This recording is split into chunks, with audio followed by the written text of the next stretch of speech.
Alright guys, welcome back. In this video I'm going to be talking about the Lev Weeder situation because I just don't think it will happen here. I'll put some games on in the background so you guys can watch meanwhile I vent.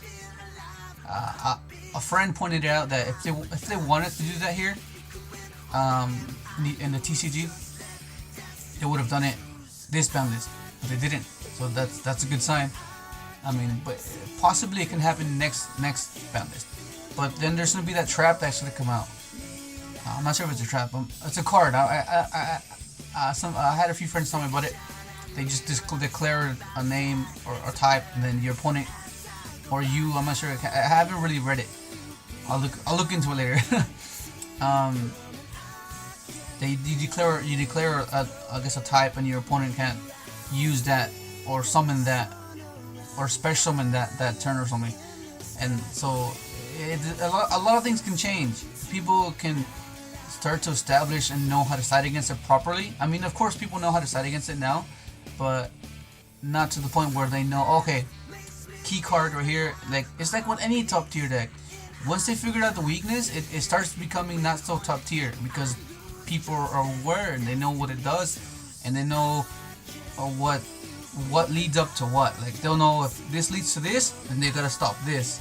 So I think that's the issue with this. I mean, Lev Weeder is a big contribution because before, like, if you cut out Omega, forget before Omega, right? No one really cared about Lev Weeder. But once you brought Omega in, and they saw that, oh, the little guy keeps coming back and forth from the graveyard to the field, there's not once per turn, they think, oh, okay, it's Lev Weeder's fault. Let's blame it on the Ladybug. But it's not. It's Omega's the one that's stripping your cards, and that's what's allowing you not to play it. I mean, before Omega was just a bunch of Quasar decks, Synchro decks that they make these insane boards, which is I'm guilty of doing. I have a deck for my subscribers. You guys are aware of that. I play a deck where it's pretty much I make a board where it makes it pretty impossible for you to win, but it's still, you open up with 6 cards. You can have 6 cards. That's still allowing you to play. You can set your traps. You can do whatever it is that you can, and I think it's more fair than what it is when you strip your hand.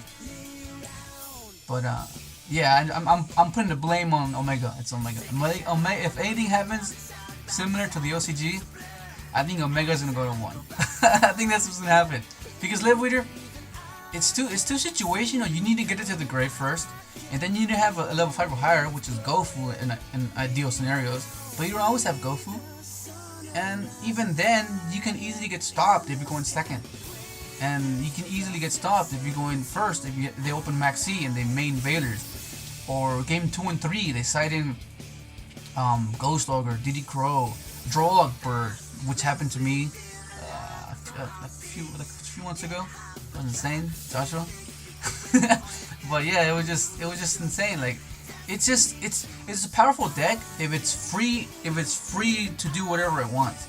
But once something makes it stumble, it starts crumbling, which is why people don't play it. But then there's people like me that I feel like, oh, okay, nah, I enjoy this deck, so I'm gonna keep playing it because you enjoy playing it. And I don't know. I just don't think it. I don't think it's gonna happen here. I'm hoping I'm right. I'm hoping, because if it does, then there's gonna be probably a long week or a long month trying to figure out a deck to work.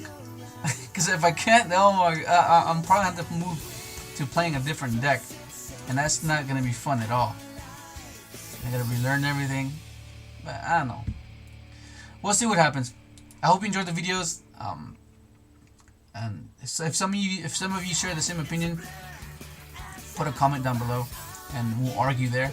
And then, depending on the arguments, I'll make another video, and yeah, and I'll just pretty much respond to you guys and just, I guess, word my opinion. But that's pretty much it. Thank you for watching, and I hope some of you share the same opinions, same point of view. Thank you for watching.